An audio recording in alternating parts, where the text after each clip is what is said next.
Pemirsa, dua pelajar dari salah satu sekolah menengah kejuruan di Kabupaten Buleleng nekat menjamret demi memenuhi keinginannya minum minuman keras.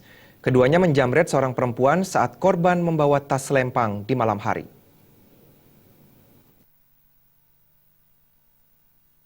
Jeruji Besi Mapolsek Kota Singaraja.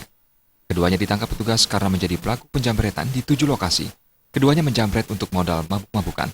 Mereka melakukan aksi itu dengan bermodal sabit yang biasa digunakan ayah mereka di sawah. Sasarannya, remaja putri dan ibu-ibu. Kapolres Buleleng Made Sukawijaya mengatakan, modus pelaku adalah keduanya naik motor dengan sasaran kaum perempuan yang membawa tas selempang pada malam hari. Pelaku yang dibonceng membawa sabit sementara rekannya mengendarai sepeda motor. Korban dipepet dan tasnya langsung dijamret. Untungnya, aksi tersangka tidak menimbulkan korban.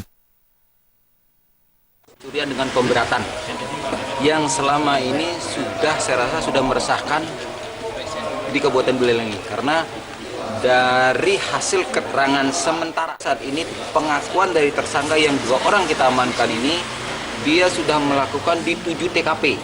Modus yang mereka lakukan adalah mereka naik motor berboncengan berdua.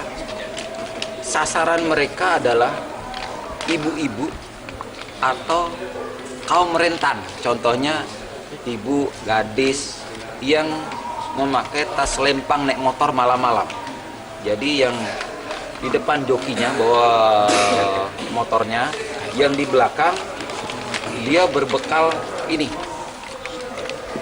Jadi apa namanya nih ya? Sabit.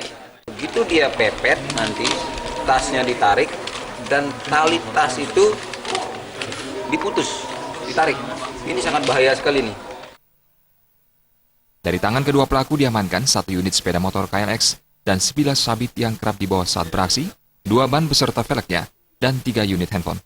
Kedua pelaku dijerat dengan pasal 363 KUHP, yaitu pencurian dengan pemberatan, dan diancam hukuman pidana 7 tahun penjara. Komang Yuda, Bali TV.